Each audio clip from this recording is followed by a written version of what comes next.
અમદાવાદ કોર્પોરેશનનો ઐતિહાસિક પ્રોજેક્ટ ખારીકટ કેનાલમાં ભ્રષ્ટાચારના આક્ષેપ સાથે પોસ્ટરો લગાવવામાં આવ્યા છે।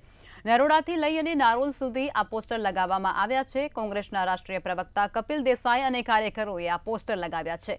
કોન્ટ્રાક્ટરો એકબીજાને ખો આપી રહ્યા છે આ પ્રોજેક્ટ મુદ્દે અને એક જ કામને અલગ અલગ રીતે કરવામાં આવે છે। કોંગ્રેસે આક્ષેપ કર્યા છે કે હલકી ગુણવત્તાવાળી વસ્તુઓ વાપરવામાં આવે છે અને કેનાલમાં પ્રદૂષિત પાણી સાથે જ કેમિકલવાળું પાણી છોડવામાં આવે છે। લોકો આ મંથર ગતિના કાર્યથી પરેશાન થઈ ચૂક્યા છે।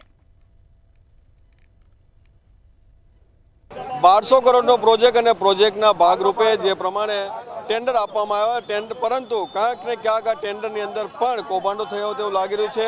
ખારીકટ કેનાલ 140 વર્ષ જૂનીના જે ઇતિહાસની જે વાતો કરતા હતા પરંતુ અત્યારે પણ જે પ્રમાણે વરસાદ બંધ હોવા છતાં પણ બેફામ રીતે પાણી જે છે તે આવી રહ્યું છે અને સાથે સાથે જ અહીં જે ટેન્ડરની જે પ્રક્રિયા આપવામાં આવી હતી તેની અંદર 200 કરોડથી પણ વધારે જે કૌભાંડ થયોની વાત છે અને સાથે સાથે જ આ વિસ્તારની અંદર પોસ્ટર પણ લાગ્યા છે, કૌભાંડના પોસ્ટર લાગ્યા છે।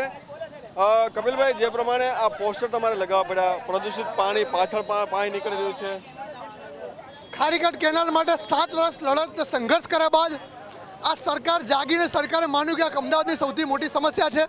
ત્યારબાદ આ ખારીકટ કેનાલની 1200 કરોડનો પ્રોજેક્ટ મંજૂર કરવામાં આવ્યો। ખારીકટ કેનાલને અંડરગ્રાઉન્ડ કરવાની વાત કરવામાં આવી ત્યારે આજે ખારીકટ કેનાલ આજથી આ કામગીરી શરૂ કરી એના પહેલાં પોલ્યુશન કરવામાં આવતું એટલે કેમિકલ છોડીને ભ્રષ્ટાચાર કરતા હવે ખારીકટ કેનાલને અંડરગ્રાઉન્ડ કરવાના કામમાં ભ્રષ્ટાચાર કરી રહ્યા છે। ત્યારે આ ખારીકટ કેનાલ એ ખારીકટ કેનાલની પણ ભ્રષ્ટાચારની કેનાલ હોય તેવું સ્પષ્ટ લાગી રહ્યું છે।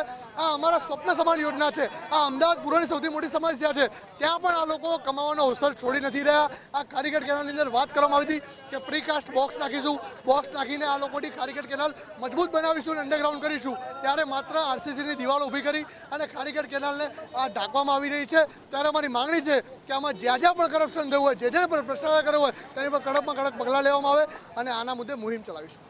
ગુણવત્તા પણ ક્યાંક હલકી જોવા મળે છે કે જે જગ્યા પર નરોડામાં જે રોડ રસ્તા આ જે પ્રમાણે બનાવવાની વાત હતી એ બનાવી દીધા પરંતુ ત્યાં જ વરસાદી પાણી ભરાય છે। ચોક્કસથી બિલકુલ હલકી ગુણવત્તાની કામગીરી કઈ રીતે કટકી વધારે થાય, કઈ રીતે મલાઈ વધારે નીકાળી શકાય, માત્ર તેના પ્રયાસો કરવામાં આવી રહ્યા છે। ગુણવત્તાની વાત હોય તો એની સમગ્ર આખી ખારીકટ કેનાલની અંદર તમામ કામગીરીની તપાસ અને ન્યાયિક તપાસ થાય તો આ ગુનેગારો જેલના સળિયા પાછળ જશે, વાત નક્કી છે। એટલે કે મોટી મોટી જે વાતો કરવામાં આવી તેની અંદર જે કટકીની શરૂઆત છે તે અત્યારથી થઈ ચૂકી છે।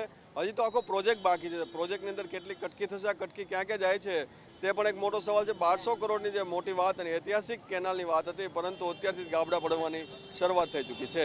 કેમેરામેન ઓમ પટેલ સાથે મેહુલ દુધરેજા, મંતવ્ય ન્યૂઝ, અમદાવાદ।